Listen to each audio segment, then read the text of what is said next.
আমার থেকে বেশি ব্লেসড এই ক্ষেত্রে কাউরে দেখি না। ফার্স্ট অফ অল আমার পরিবার, আমরা 6 ভাই বোন, আমি সবার ছোট। আমার বড় ভাই উনি বাংলাদেশের একটা বিখ্যাত কামিল মাদ্রাসার প্রিন্সিপাল এবং বাংলাদেশ খুবই নাম করা একটা মসজিদের খতিব। আচ্ছা। এবং উনি একই ধারায় মাদ্রাসায় পড়াশোনা শেষ করে বোর্ড স্টান করেছেন, দেন আবার কুষ্টিয়া ইসলামিক ইউনিভার্সিটি থেকেও পড়াশোনা শেষ করে উনি গোল্ড মেডেল পেয়েছেন এবং পিএইচডি কমপ্লিট করেছেন ওখানে। আমার পরের ভাই সেও জগন্নাথ ইউনিভার্সিটি থেকে ফার্স্ট ক্লাস ফার্স্ট।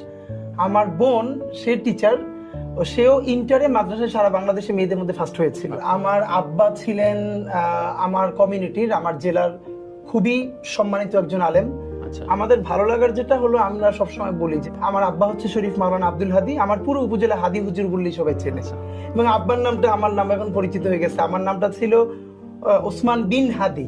আচ্ছা। তো এই যে সবাই এখন হাদি বলেই আমাকে চেনে, মেনলি হাদি আমার আব্বার নাম। তো এটা আমার জন্য খুব আনন্দেরও। এই জন্য এমনি দেখবেন যে আমার যারা আগে চেনে, আমার ফ্রেন্ডরা ওসমান নামে ডাকে, আর শেষে এখন লাস্ট নেম হিসাবে সবাই হাদি ডাকে।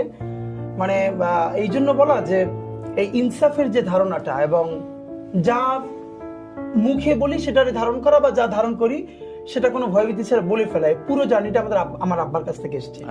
আমরা ভাই বোন অলমোস্ট সবাই এরকম একদম। মানে ইভেন আমার এটা অনেকে, ওই যে আমাকে একবার বরিশালে একটা, যখন আমি নাগরিক কমিটিতে ছিলাম এনসিপি হওয়ার আগে, তো বরিশালে একটা প্রোগ্রামে গিয়েছিলাম, আমাকে প্রায় 10 থেকে 12টা নাম্বার থেকে হুমকি দেওয়া হলো। আমার পরিবারের সব মেয়েরা কিন্তু একদমই নিকাব করে, হিজাব করে, আবার প্যারালালি তারা ইউনিভার্সিটিতেও পড়াশোনা করে। মানে সবার জার্নিটা এরকম। যেমন আমার এখনো 2জন ভাগ্নি ঢাকা ইউনিভার্সিটিতে পড়ে, ইন্টার পর্যন্ত মাদ্রাসায় পড়ে, ওরা একদম নিকাব হিজাব করেই যতদূর ভালো করা যায়। তো আমার বোন সেও তো টিচার, তো এইটা আমি সময় লিখছিলাম। তো আমি যখন আমার উপজেলা থেকে বরিশাল শহরে আসছি প্রোগ্রামে, তো সবাই আমাকে বলছিল প্রোগ্রামে না যায়, এরকম থ্রেট।